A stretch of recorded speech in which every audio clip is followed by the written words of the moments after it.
Assalamualaikum warahmatullahi wabarakatuh.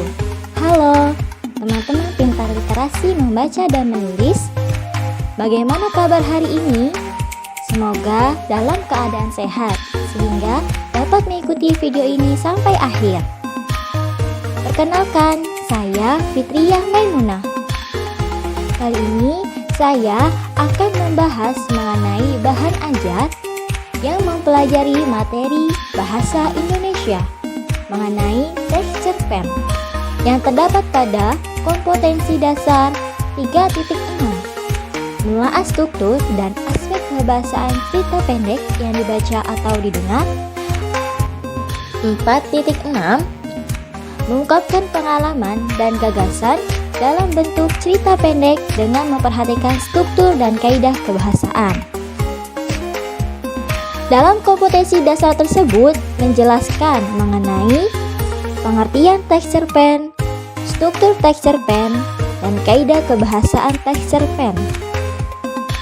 Tujuan pembelajaran kali ini yaitu yang pertama, siswa mampu menelaah struktur cerita pendek yang dibaca atau didengar, dan yang kedua, siswa mampu menelaah aspek kebahasaan cerita pendek yang dibaca atau didengar.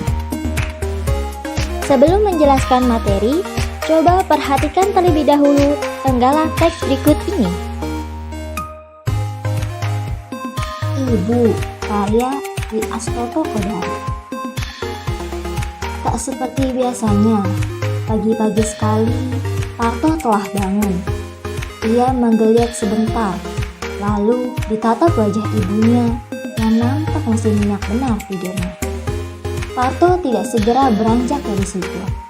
Ia duduk sambil melayangkan pikirannya. Memang pagi ini tidak seperti biasanya, dan sudah menjadi kebiasaannya ibu pasti bangun lebih pagi daripada Parto.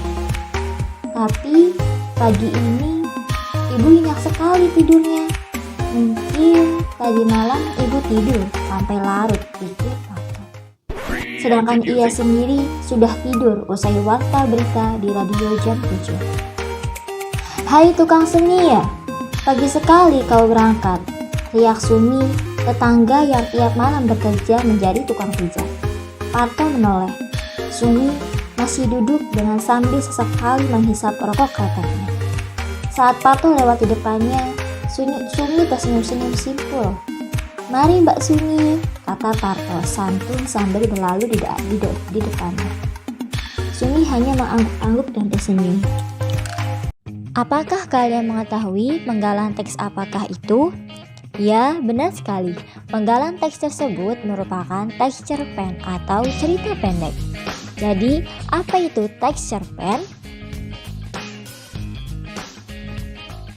Texture pen merupakan karya sastra yang memiliki panjang cerita kisaran 500 sampai 5000 kata, yang ceritanya hanya berfokus pada satu kejadian saja.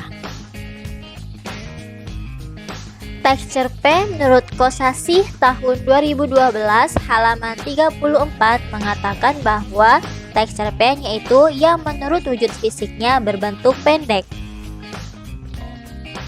Dalam texture pen terdapat struktur texture pen dan kaidah kebahasaan texture pen. Kita bahas terlebih dahulu struktur texture pen. Apa itu struktur texture pen? Ya, struktur texture pen adalah susunan atau tahapan yang mengisi cerita dalam texture pen. Struktur texture pen terdiri dari 5 tahapan. Yang pertama abstrak, kedua orientasi, ketiga komplikasi, keempat evaluasi, dan yang kelima resolusi. Struktur yang pertama yaitu abstrak, merupakan bagian awal dalam cerita atau ringkasan utama dari cerpen yang dikembangkan dalam rangkaian peristiwa. Abstrak bersifat opsional, boleh ada atau tidak ada. Struktur selanjutnya yaitu orientasi, merupakan perkenalan dalam cerita, baik perkenalan tokoh, peristiwa, maupun alur dalam cerita. Jika ingin lebih jelasnya, Coba perhatikan contoh penggalan teks berikut ini. Tak seperti biasanya, pagi-pagi sekali Parto telah bangun. Ia menggeliat sebentar, lalu ditatap wajah ibunya, nampak masih nyenyak benar tidurnya. Parto tidak segera beranjak dari situ. Ia duduk sambil melayangkan pikirannya.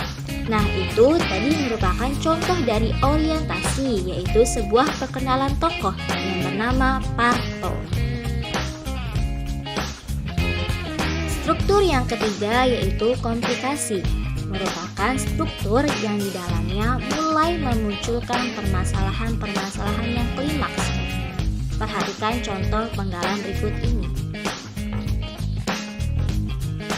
Dari mana datangnya air ini ya? Tanya orang yang memakai topi merah. Menurut kabar, datangnya dari lereng Gunung Merapi. Di sana hujan sangat lebat. Jadi air ini kiriman dari sana. Jawab lelaki yang berjaket biru dan berpenampilan seperti wartawan. Mendengar itu, Parto segera berlari menuju rumahnya. Kira-kira 200 meter sebelum jembatan, air sudah menggenangi jalanan yang tingginya hampir selutut anak-anak. Bingung, ia memikirkan nasib ibunya yang saat ditinggalkan masih tidur nyenyak. Ia melihat sungai Kode telah meluap, kardus-kardus, seng, bermacam-macam kayu, semuanya terbawa arus air. Yaitu merupakan contoh dari struktur komplikasi yang dimana dalam struktur komplikasi mulai bermunculan permasalahan-permasalahan dan semakin memuncaknya konflik. Struktur selanjutnya yaitu evaluasi adalah tahap puncak permasalahan yang sudah mulai diarahkan pada penyelesaiannya. Perhatikan contoh berikut ini. Ibu, jerit Parto sambil mencoba mendekap wanita yang sudah menjadi mayat itu. Parto menangis sekuat-kuatnya. Bu, ini Parto bu, anakmu, jangan tinggalkan Parto sendiri bu, ucapnya sambil tetap menangis terseduh-seduh. Nasi bungkus yang berada di kantong plastik hitam masih digenggamnya erat-erat. Parto, suara lembut tiba-tiba menyadarkan Parto. Ia menoleh ke belakang. Ia melihat wanita paruh baya tersenyum. Ibunya, pikir Parto refleks. Parto hampir tak percaya kalau ibunya tak cepat merangkul.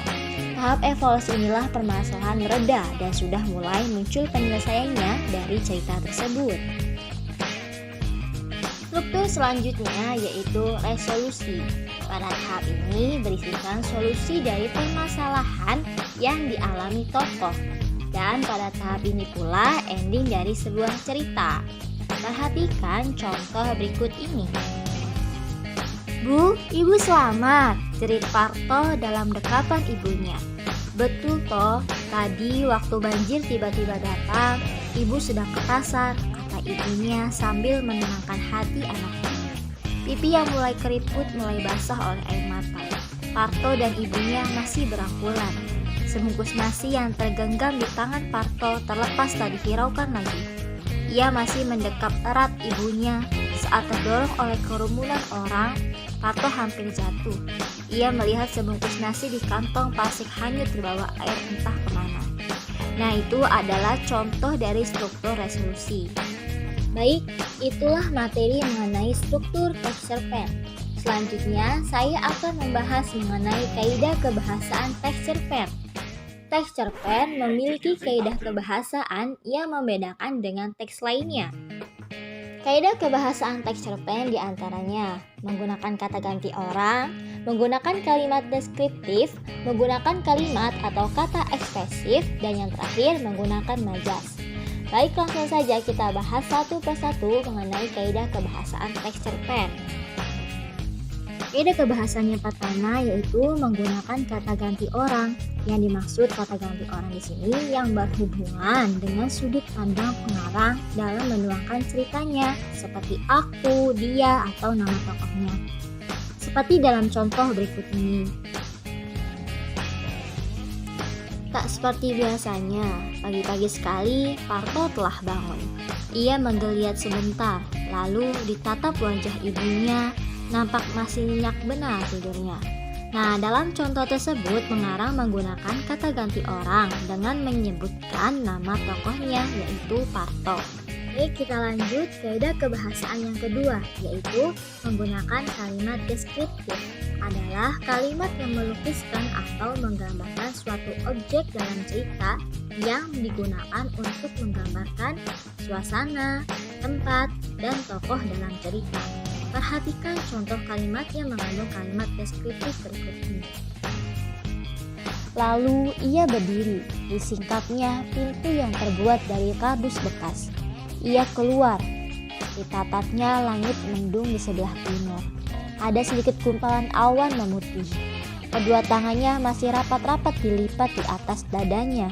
Udara kota Jogja memang cukup dingin pagi ini. Kalimat tersebut merupakan kalimat deskriptif karena menggambarkan suasana dalam cerita, yaitu suasananya yang mendung. Kita lanjut ke usul kebahasaan selanjutnya, yaitu menggunakan kata atau kalimat ekspresif, yaitu penggunaan kata atau kalimat yang bertujuan untuk menyampaikan pendapat atau menyampaikan isi perasaan pengarang melalui tuturan tokoh. Seperti dalam contoh berikut ini. Ibu, jerit Parto sambil mencoba mendekat wanita yang sudah menjadi mayat itu. Parto menangis sekuat-kuatnya. Kalimat tersebut termasuk kalimat ekspresif karena mengekspresikan perasaan yang sedih melihat mayat ibunya. Unsur kebahasaan selanjutnya yaitu menggunakan majas. Adalah gaya bahasa yang digunakan pengarang untuk menyampaikan sebuah tuturan atau pesan secara imajinatif dan kias. Majas yang sering digunakan dalam teks cerpen biasanya menggunakan majas, simile, majas metafora, dan majas personifikasi. Majas yang pertama yaitu majas simile adalah bahasa kiasan yang menyamakan suatu hal dengan hal lain dengan menggunakan kata-kata perbandingan. Contoh, hatinya sangat kuat seperti karang yang tak pernah bergeming diterpa ombak. Majas similenya terdapat pada kata seperti yang jadi kata perbandingan. Yang kedua adalah majas metafora. Majas yang menggunakan perumpamaan dalam dua hal yang berbeda. Contoh, anak itu dikenal sebagai kutu buku di kelasnya. Metaforanya adalah kutu buku yang artinya rajin membaca buku.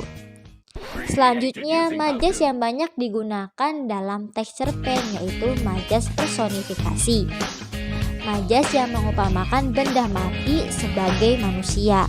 Contoh, air sungai mengamuk menghanyutkan rumah-rumah warga. Majas personifikasinya terletak di kata mengamuk karena benda mati menyerupai manusia. Baik, itulah materi teks cerpen yang bisa saya sampaikan dan terima kasih sudah menonton video ini. Semoga bermanfaat untuk teman-teman semua. Salam teman-teman pintar literasi membaca dan menulis. Saya Fitria Maimunah undur diri. Wassalamualaikum warahmatullahi wabarakatuh.